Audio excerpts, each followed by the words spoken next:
straight on then and let you know that this first session will be going through till about 11 o'clock this morning. You have two wonderful speakers, the second of which will be Alex, who is an international happiness expert. I will be getting our first speaker to introduce him a little bit further. But first of all, a massive round of applause for Henry, who has inspired us all to be here and who we are very excited to hear from.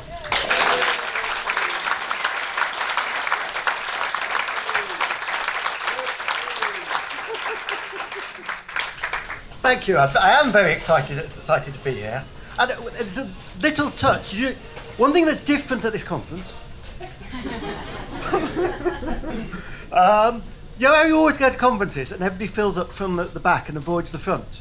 The thing that's different about the mood here is it's filled up from the front, and I think that's significant, actually. Okay, we're going to have lots of interaction today, lots of ideas. So let's start you off with a game, yeah? A game of opposites. It's based around the manifesto. So you're going to go to one side of the room or the other according to which one is true of you. Yeah? Okay, I'm going to put some slides up. So, stand up, yes. The first simple one, do you prefer beaches or mountains? Mountains over that side, beaches over that side.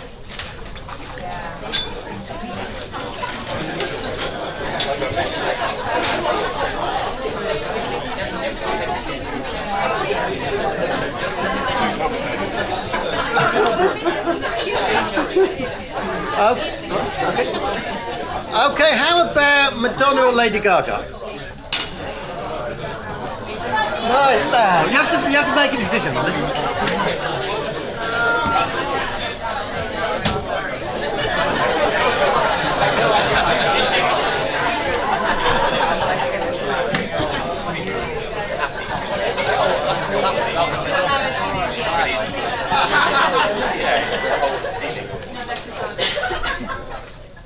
Okay, now getting on to the more of today's subject. My organisation has layers of approval or pre-approval.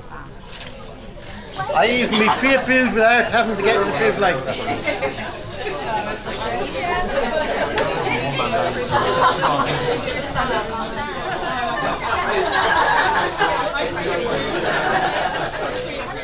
Oh. Pre-approval is where you're approved in advance and it's not approved once you come up with it. So they approve the idea before you come up with it. Okay? Oh, interesting split. People have complete freedom within guidelines, or are told what to do. There's a middle one here.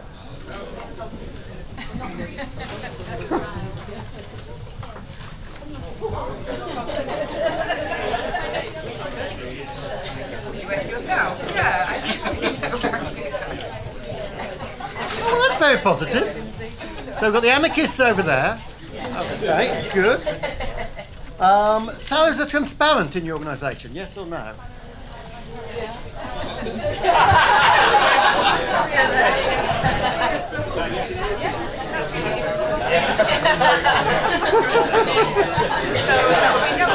That would be unless you tell other people.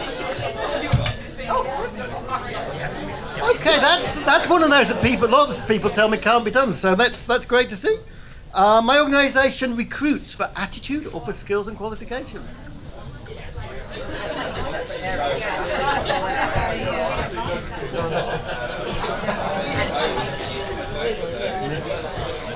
I'll let you stand in the middle. Go on. Okay. My work. Sorry. We celebrate mistakes or avoid mistakes.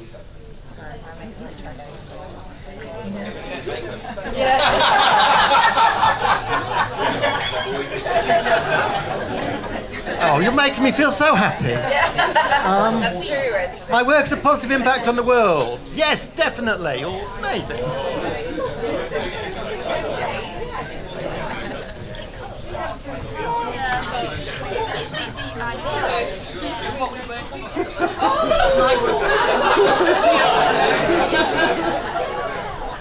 Okay.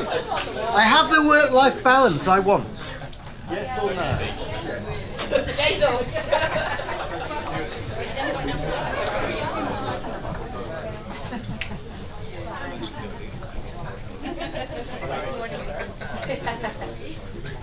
Okay.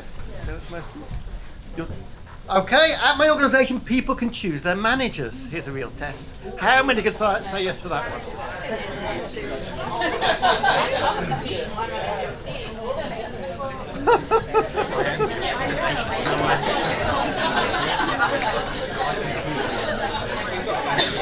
Oh, yes, that is the tough one, isn't it? Okay. That's clear, we need to do some work. Each day I get to do what I'm best at. Each day you get to do your best at. As you'll know from the book, worldwide the figure is 20% for this. That get to do each day what they're best at. Okay, that's pretty good. And finally, a happy workplace, a key priority or just a nice to have?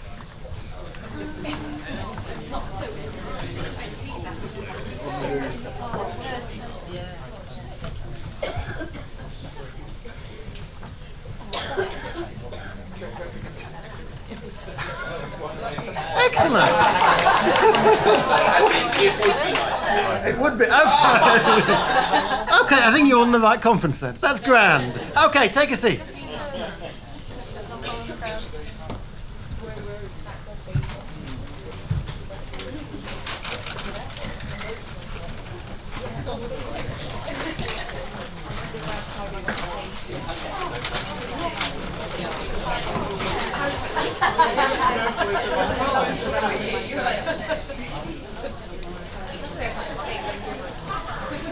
Okay, I hope you recognise where those ones came from. Those were the 10 principles, yeah? So it's interesting to see which ones people found easier and which ones were tougher. How many would like to be able to choose their managers? Hands up. Okay. Nice. Okay, let's get, what we're going to do in this session is just set the scene for the day. So we'll have a bit more interaction, we'll do a bit of other things. I'm going to put up another slide which we had a bit of debate about yesterday because some people say it reminds them of a tampon ad, but but I'll put it up anyway. The principle though is the important thing. How many would agree with the principle that people work best when they feel good about themselves? Okay?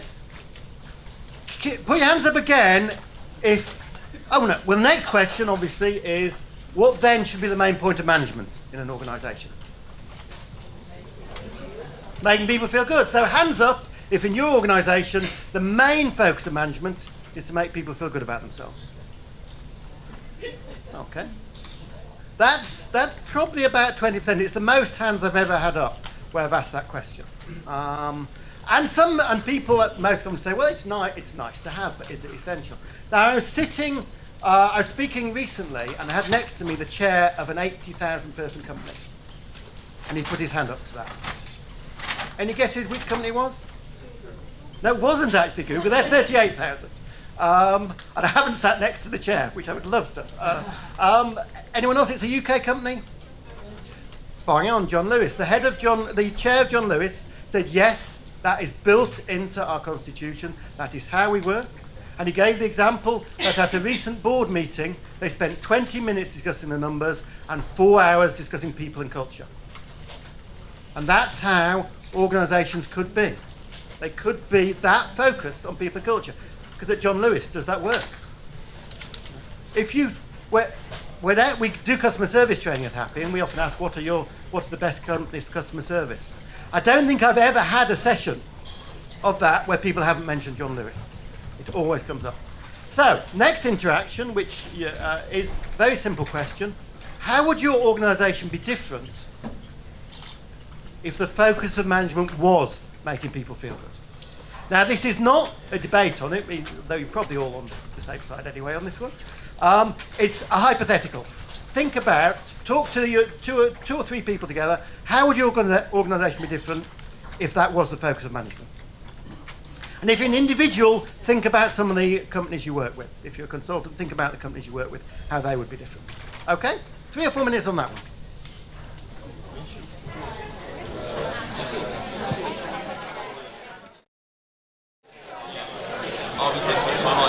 Okay, everyone.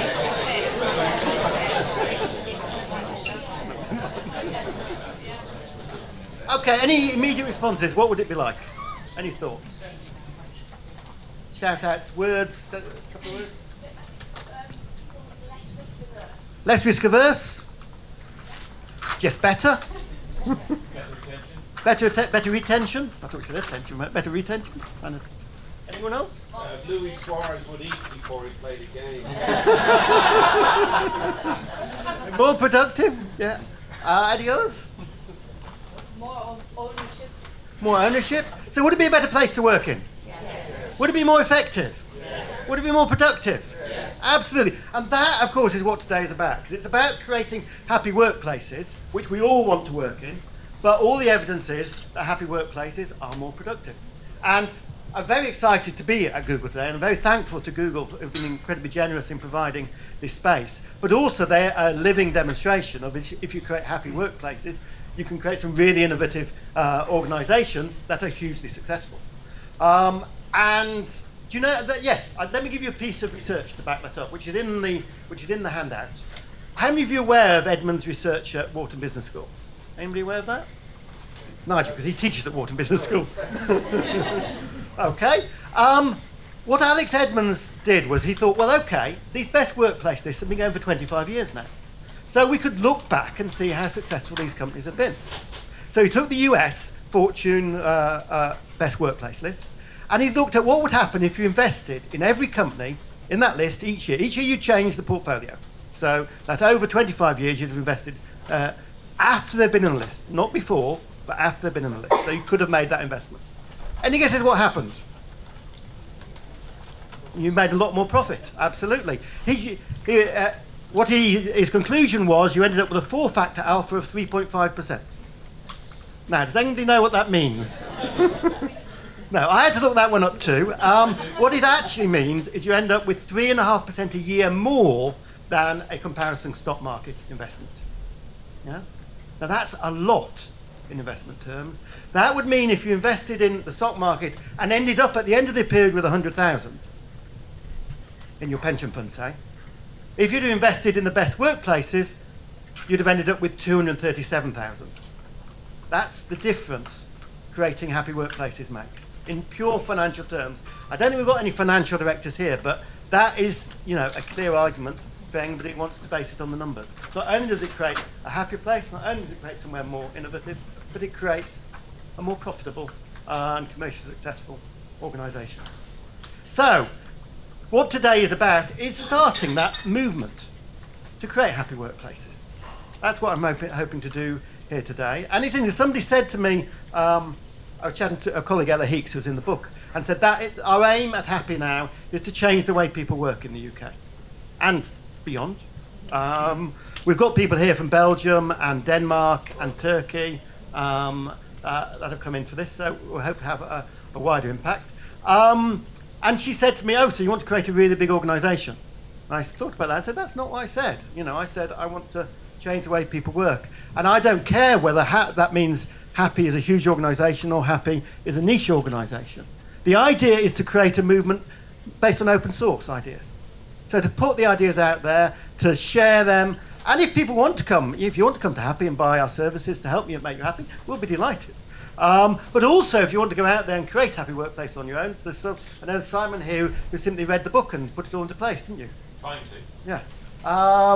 And so that's fine too. So who's up for creating a movement for happy workplaces? Hands up. Excellent. So that's going to be the close of the day today, what we can do, what we want from it, what we can contribute to it. But just today, so many people have come and said, can we be part of it? Can we volunteer something for it? Can we help with it? So, just before we close then, before I hand over to Alex, just a couple of minutes with your colleague. What do you need to make this a truly inspiring day for you?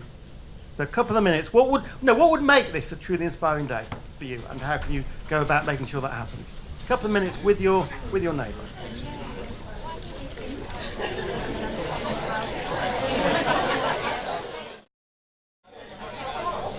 Okay, I'll leave you to keep that to think about those. A couple of organisational things. First of all, how many people are tweeters in the room? Any tweeters? Excellent. The hashtag for today is Happy Work, and we'll put that up occasionally to show what's coming up. It's in the book. Google it has pretty good Wi-Fi, you'll find, and there's no login on Google Guest, so you just choose Google Guest. You've all got your bags. You may wonder why you've all got a copy of Happy Manifesto, given I think, how many people have already read it? Yes, this is to give to a friend, okay? Good. And so, I'm going to leave it mainly to our other speakers, but be aware there are some great people here. Meet as many as you can, make as many contacts as you can, and let's really kickstart things to create happy workplaces out there. Thank you.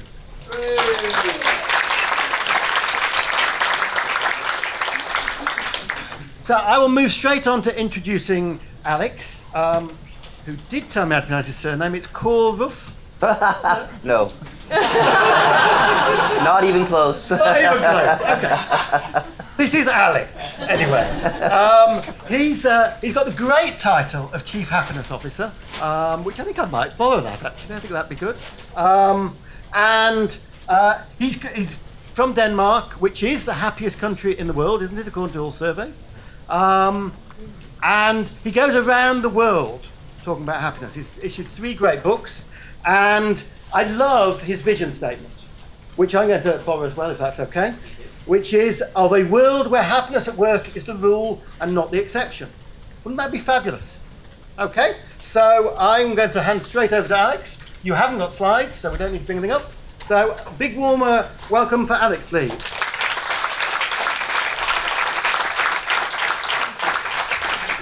Morning. It's fantastic to be here. How many of you remember the Drew Carey show? Not a lot of people, okay. I used to like that show. And in one of my favorite episodes, there's a character called Kate. She goes, "I hate my job." And Drew Carey looks at her and he goes, "Oh, you hate your job. Why didn't you say so? There's a support group for that. It's called Everyone. They meet at the bar." And that has been the attitude to work for a long, long time, is that, of course, you hate your job. That's perfectly normal. I talked to a guy in the US who said, "Well, of course I hate my job. That's why I get paid." And I think we need to change that attitude. I think we need to change work from something you do because you have to and make it something you do because you want to. And that's what I want to talk about today. Have you ever thought about this question? What do you spend your time on over an entire lifetime? From you're born until you die, from cradle to grave. 73 years on average for men, 76 years for ladies. And it turns out that they've studied this. It turns out that over an entire lifetime, the number 1 thing you spend time on is sleep, and number 2 is work. Does anybody know what number 3 is? TV, exactly. Isn't that scary? I was giving a speech at a Danish bank last week, and I asked them, "Does anybody know what number 3 is?" And I hear a guy who says, "Sex." Okay, awesome. I did catch him after the presentation, asked for some tips. So you will be spending more of your waking hours on the job than on anything else. And this is this statistic is, yes. In fact, sex is very far down. Sex is like number 37 on the list. You'll be spending more of your waking hours at work than on anything else. And this statistic includes, infants and pensioners and everybody. If you look at just people with full-time jobs, we spend more time at work than we do on our friends, our families, and our hobbies put together. Those 3 things combined. And when you spend that much time on anything, it should be something you enjoy, something that gives you energy, something that makes you happy, something you can look forward to, maybe not every single morning, but most mornings. So you can actually wake up on a Monday morning and go, "Yes, it's Monday, I'm going to work, it's going to be awesome." The question is, how do you do that? How do you create a really happy work life for yourself? And how do we create really happy workplaces together? And that's what I've been working on for the last 10 years. I used to be in computer science, left the IT industry 10 years ago, and I founded my current company almost exactly 10 years ago. We had our first paying customer on May 1st, 2003. And since then, we've written 3 books about happiness at work. We've been to almost 40 countries to speak. In fact, Nick and I just spoke in Sofia, Bulgaria this weekend together at an event there. And we work with clients all over the world to create happiness at work. So that's what I want to give you today, is just a brief overview. What makes us happy at work, and what can we do? I want to get really, really practical and give you some tools that you can use starting tomorrow in your own workplace. Does that sound like a plan? Awesome. So what makes us happy at work? And I think this is where a lot of companies get it exactly wrong. Because they say, yes, we need more happiness and motivation and engagement. We better look at bonuses. We better look at perks, right? Fresh fruit in the office. Everybody knows that makes people really happy, right? We better look at titles, good titles. If we want to make that person happy, make him a senior consultant instead of a junior consultant. And it turns out those things don't work.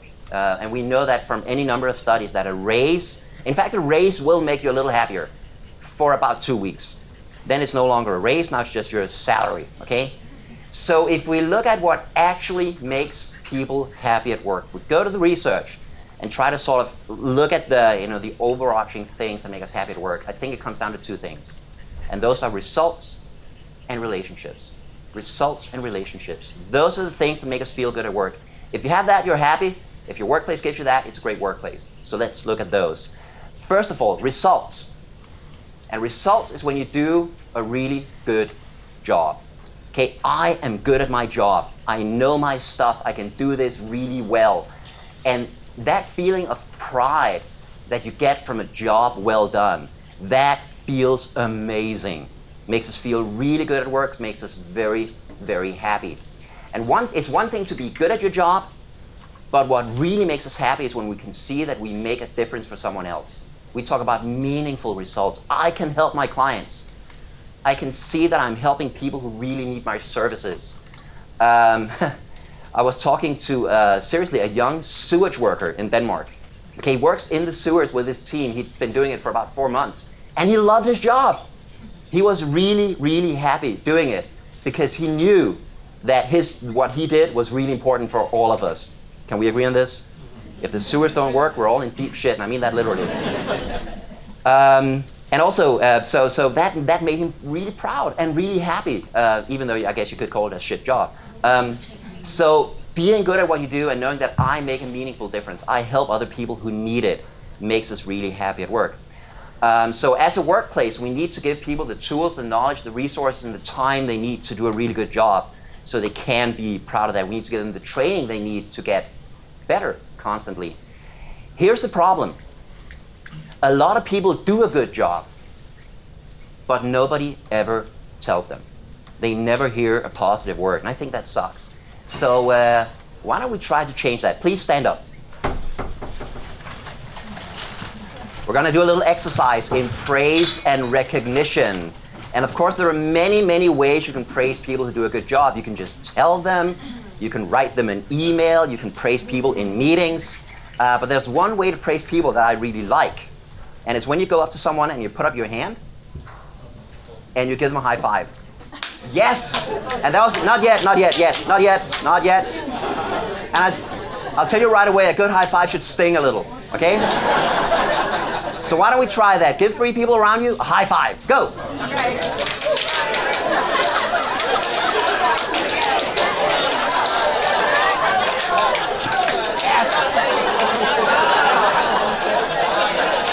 Awesome. Now, that's when somebody does a good job. If somebody does a great job, you can take it one step further. Sorry? Big Tens. No, I'm thinking of something else. What you can do is you give them a high five like before. Then you stick up your thumbs and you go, you rock. Do that to 3 new people. High five. You rock.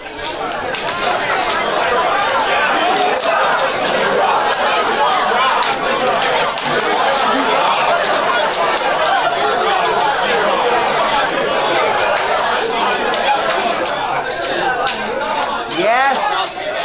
Awesome. Excellent. Thank you. Please have a seat.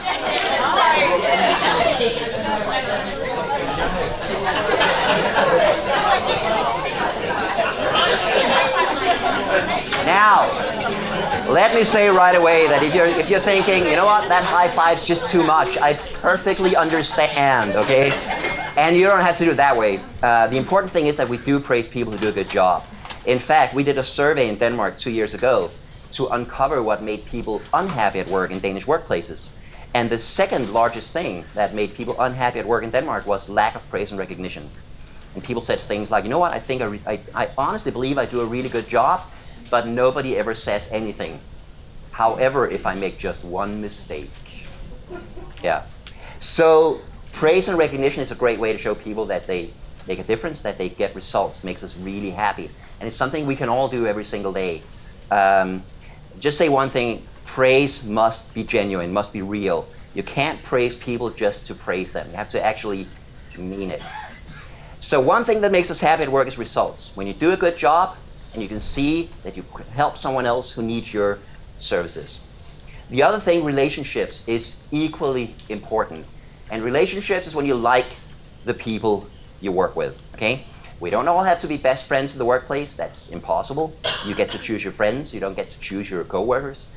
But a nice mood in the office, mutual respect, when you can actually talk together, you can laugh together, you can relax together, that is a sign of great relationships in the workplace. A good relationship, and I think there are 4 types of relationships you have at work.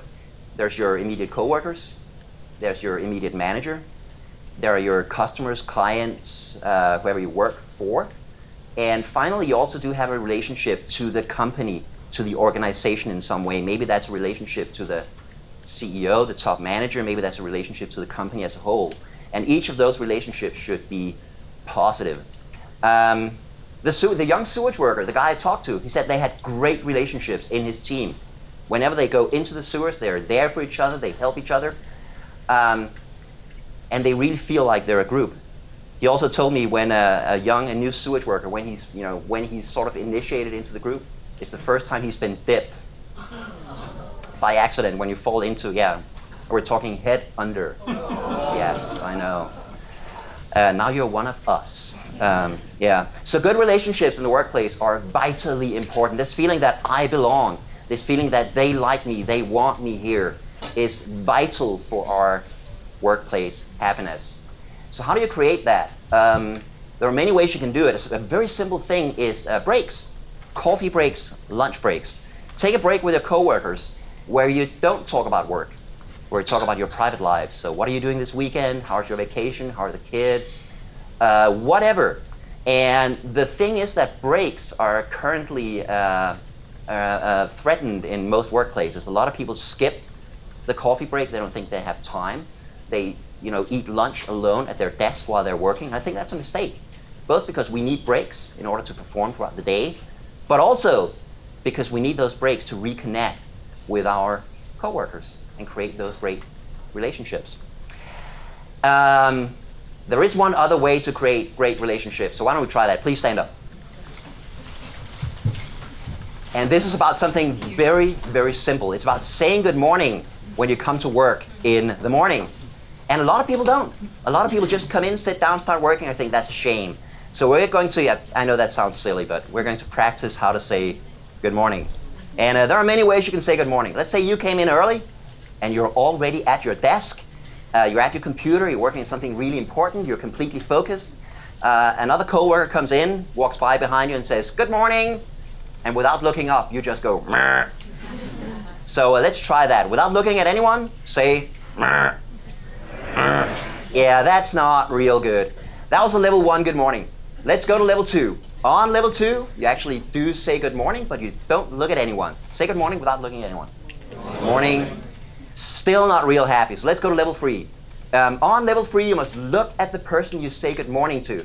And it's not enough to look. You must briefly make eye contact before you say good morning. You don't have to do this, okay? So make eye contact and say good morning to 3 other people. Go. Good morning, Kathy. Yes, much better. Now we're talking. You can also go to level 4. And on level 4, it's not enough to say good morning. You have to add something extra. You can say, good morning, it's nice to see you. Good morning, how are you this morning? Good morning, great shirt, Henry, I like it. Whatever you can come up with, okay? Just add something more than good morning. If you know the person's name, it's good. It's a good thing to add. So on level 4, make eye contact and add something extra and say good morning to 3 new people. Go.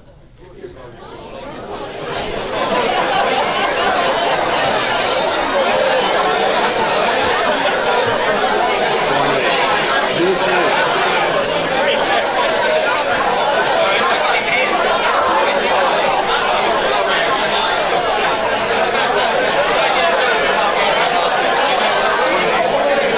Yes.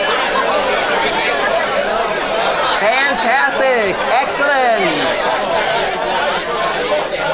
Very good. And finally, on level 5, the level 5 good morning, the group hug. No, I'm kidding. But on level 5, you must touch the person you say good morning to. I'm thinking something workplace appropriate, okay? I'm thinking like a handshake, maybe a clap on the shoulder. You can hug, but only if you want to, okay? So on level 5, make eye contact, add something extra, touch the other person and say good morning to 3 new people. Go!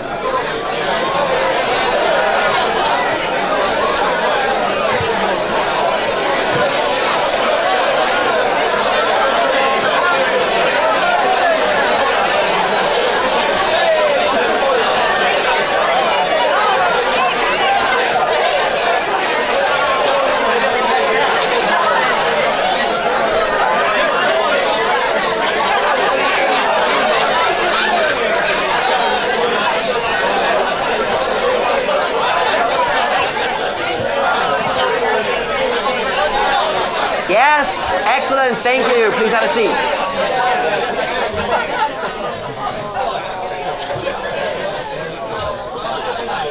Yeah. You guys did that very well. So please give your neighbors a high five, you rock.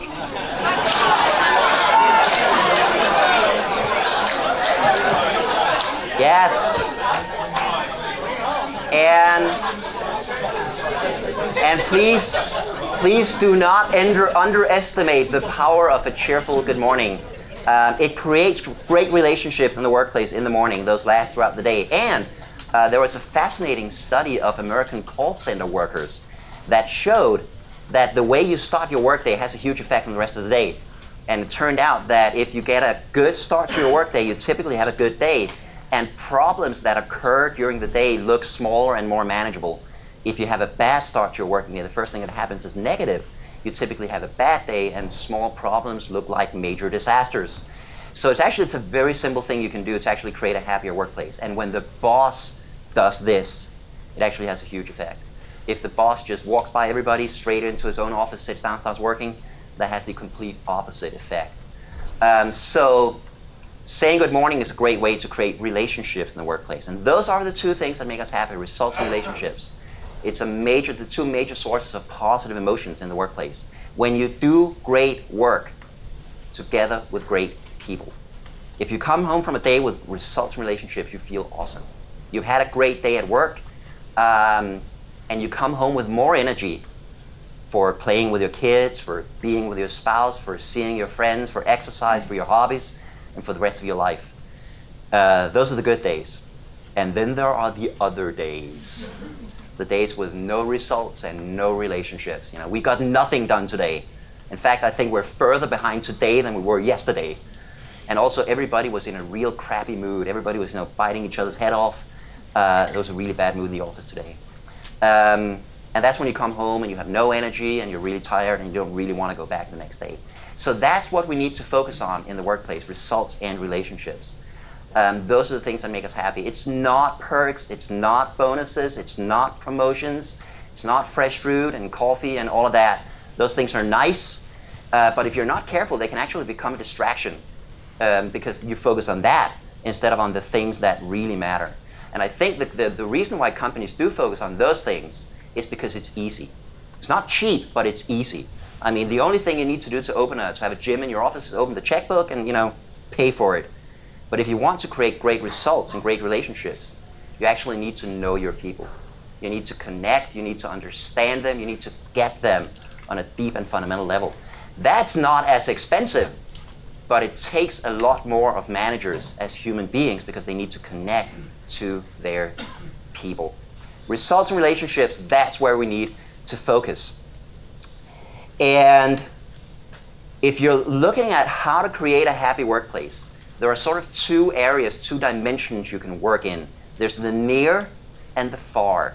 The near and the far. The near is my department, my team, my group, my manager, my coworkers, my tasks, my jobs. That's the near. Then there's the far. That's the whole organization, right? That's the strategy, that's the budget, that's the 5-year plan, that's the vision, the values, and all of that sort of set by top brass. And I would say that both have an effect, and both need to be aligned with results and relationships. I will also say this, that if you look at the far, you look at the big things, the strategy, the vision, the values, all of that, it's actually really hard to make people happy at work from afar, from that level. And I think what you mainly need to focus on that level is to stop making people unhappy. And that's sort of the question that very few workplaces ask. You know, they all come to us and ask, what can we do to make people happy at work? And a really important question to ask is, what can we stop doing that is pissing our people off every single day? Stuff like promoting the wrong managers, like hiring the wrong people, like constantly being too ambitious with plans and projects so people are always feeling like they're behind. Stuff like you know, internal communications that don't tell people what they need to know. A lot of that stuff from afar is stuff you can stop doing because it's making people miserable. And then there's the near stuff, and that's where you can, I think, where you can make really fast changes, where you can really create some happiness tomorrow. And I want to give you just 3 tools, 3 things that work really well in the immediate vicinity, in the near dimension. Something you could do tomorrow. How about a random act of workplace kindness? Random acts of workplace kindness. And this is where you do something nice for someone else at work, something they did not expect. And it can be something really small and seemingly trivial. Like if you're going to get yourself a cup of coffee, grab a cup of coffee for someone else who didn't ask for one. Here, I got you a cup of coffee too. You don't have to add, it looks like you need it. You can leave candy on someone's desk. You can write a nice note for someone. Really, really small things can actually make a huge difference. This can be something that makes people stay. It can make their week. And the reason this works so well is that it's surprising. There was a neurological study where they put people in an fMRI scanner, brain scanner, where you can actually see activity in the brain. You can see activity in the pleasure center of the brain. You can see how happy people are right now. And then they did things to people. They did things like giving them electric shocks, or giving them little rewards. It must be awesome to be a researcher. And one of the things they found was that if you get a reward, something nice happens that you expect, there's a little bit of activity in your pleasure center, the reward center of the brain. But if something nice happens to you that you do not expect, you are about 3 times as happy. So those random little things can actually make a major, major difference. This is something you could do tomorrow for someone at work. Try it and see what happens. When the boss does this, it has a major effect. We work with the biggest bank in Denmark, and the president of one of the divisions of this bank decided to do it. So the next Monday, he was in the reception area as people came into work, and he greeted every single employee with a level 5 good morning and a little bag with a breakfast bun and butter and juice and a cup of coffee that they could take up to their desk. And that was complete. They had never done anything like that ever. Okay, it was completely out of the blue, and they told me people were happy for a week after. So it's a very, very simple thing to do. Random acts of workplace kindness actually work really well. Another thing you can do that works really well is just before you go home from work, you can make a list of 3 good things that have happened at work today. And this is straight out of the positive psychology research. And it can be big things or small things, just 3 things you like that day. And the research, they tested this, and it turns out that if you do this for 2 weeks, you are measurably happier for 3 months after, because it trains your brain to also focus on the positive. This is something you can do alone. Just open an Excel spreadsheet just before you go home and type in 3 things that made you happy. Or even better, you can do it with a coworker. So what were your 3 things for the day? Here are mine. And that works really well. And the final tool I want to give you is about celebrating success in the workplace. And this is something we just don't do enough. We need to do this way more. So let's try that. Please stand up. And for this little exercise, you're going to need a partner. So please find a partner, not the person standing next to you. Not the person standing next to you. And once you have a partner, sit down together. Sit down together with your partner. Have a seat together.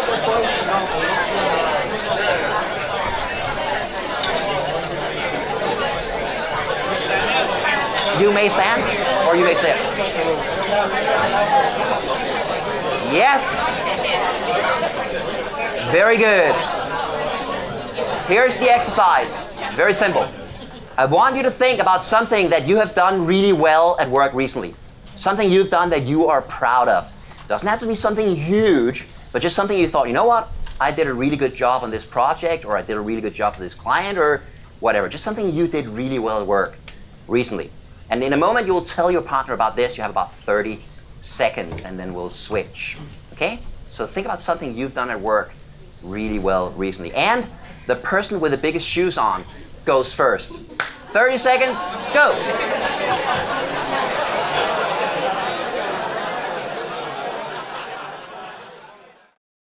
Excellent, and again, high five. You rock.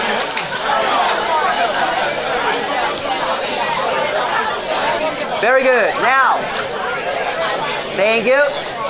So, how can you do this? How can you do this in the workplace? Well, one of our really good clients is Lego, a Danish company headquarters in Billund in Denmark. And they have an ambition. They want to be one of the world's 3 happiest workplaces by 2015. And we've helped them a little with that project. Excellent workplace already. And one of the things we taught them is to start meetings by doing exactly what we just did here. So let's say you have a department meeting, staff meeting, and you have a whole agenda, you know, item 1, item 2, item 3. What they've done is they've added an item 0 on the agenda, which is celebrating success. Okay? So they will do exactly what we just did here. People will partner up. You tell your partner about something really cool you've done. You hear what they've done. Maybe 2 or 3 people tell the whole group, so everybody hears it if they've done something really cool. And then the meeting starts. And this is a great way to make people happy. It's a great way to create both results and relationships. And it highlights progress. It shows that we do a really good job, we're getting somewhere. And by the way, it's also a really good investment time-wise, because there was a fascinating study out of France that showed that if a meeting starts with something positive, the rest of the meeting will be more positive and you will get more done in the meeting. If the first thing that happens in a meeting is negative, why are we behind on this project? The rest of the meeting will be more negative and you will get less done in the meeting. So this is actually a very, very simple way to create happiness at work and to celebrate the success you have in your team. Because way too often when we have meetings, we only talk about the things that are going wrong, the goals we have not reached. That sucks, honestly. We got to change that. We got to celebrate success. I also love from the manifesto about celebrating failure. And I think that is a wonderful point too. How many of you have tried Ben & Jerry's ice cream? Oh, all of you, awesome. Great ice cream, right? I have about 50 different flavors. Now, once in a while, Ben & Jerry's will release a new kind of ice cream. And they will, they've worked on it for years. They think it's fantastic. They're so excited. They release it to the market and nobody buys it. Okay, so what they have in their headquarters in Vermont in the US, they have a flavor graveyard. And there's a tombstone for each and every ice cream that they've launched that nobody wanted to buy. My favorite is the pear ice cream, which lasted from 1997 to 1997. Nobody wanted this stupid pear ice cream, okay? And instead of saying, oh my God, how embarrassing, let's never talk about that again, they say, yes, we made a mistake. And let's celebrate that. And that's where they bury their mistakes and celebrate them and remember them so they can learn from them. So this is my challenge to you is say, sure, we want to create a happy workplace. We know that happy workplaces are more productive, more profitable, and all of that. How do we do it? We need to focus on the right things. And it's not salaries, promotions, perks, bonuses, and all of that. It's results and relationships. Give people everything they need to do an awesome job together with awesome people. I hope you liked my little speech here. I hope you've gotten some ideas for something you can do tomorrow. And that's the one thing I want to leave you with, is this question. What is one thing I could do at work tomorrow to create results and or relationships? Thank you very much.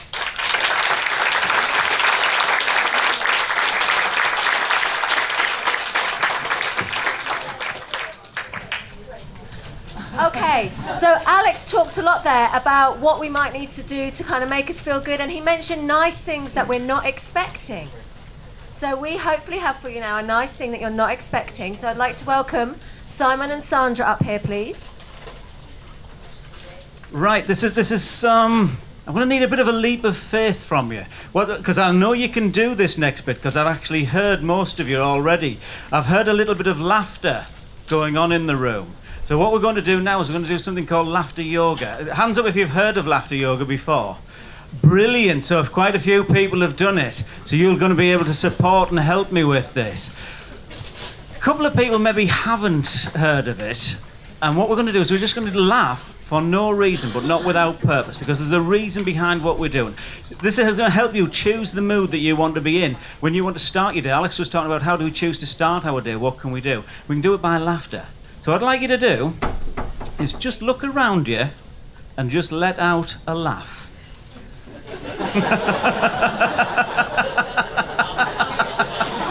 Make eye contact with the people around you.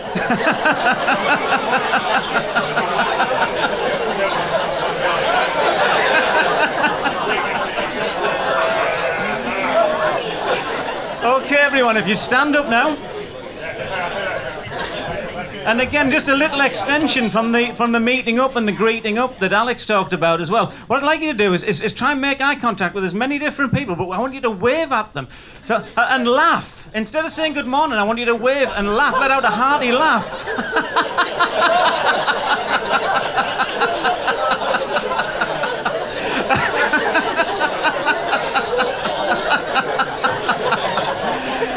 Now, if everyone just follows me on this next bit, I want you to clap. In rhythm, I want you to go ho, ho, ha, ha, ha. Ho, ho, ha, ha, ha. Ho, ho, ha, ha. Ho, ho, ha. Now stretch up. Breathing in. And just forward a little bit, breathing out. And then breathe in, stretch up again. And then when we relax our arms down, let out a little laugh. Brilliant. I just want you to do something else now, just to get this laughter sort of going again. This involves a lot of childlike playfulness. It's about getting rid of our adult sort of cognitive functioning a little bit. You've all got with you, just on your chairs, you've been sat on them, a little laughter key. So I just want you to pick it up and just hold it up. And I want you to pop your laughter key in your belly button and give your belly button a little turn, and it's like a car engine.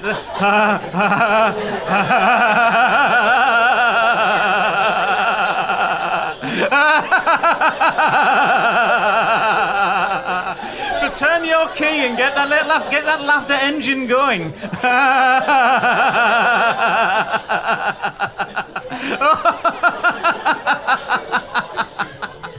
Ho, ho, ha, ha, ha. Ho, ho, ha, ha. Ho, ho, ha, ha. And breathe in, stretch up. And out. And then breathe in, stretching up again. And let out a little laugh.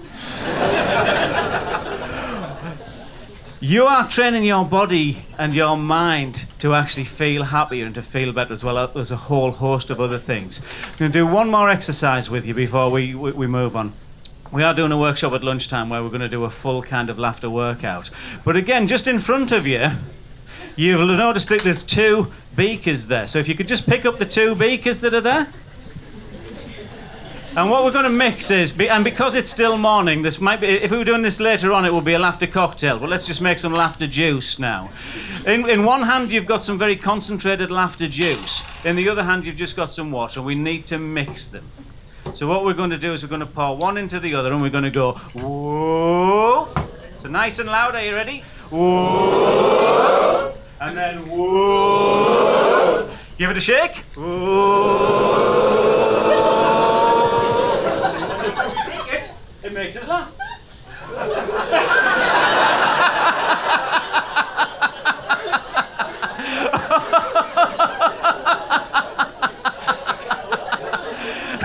Let's make another one. Whoa. Give it a shake.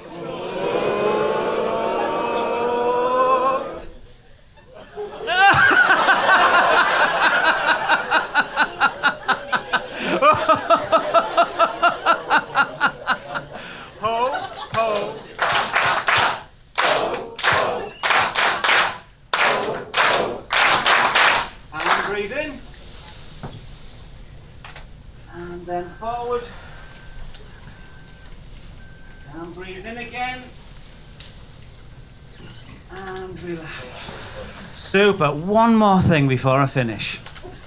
Hold your finger up like that, and I want you to repeat what I say. I am amazing. You are amazing. We are amazing. Thank you very much. Hope to see some of you at the workshop.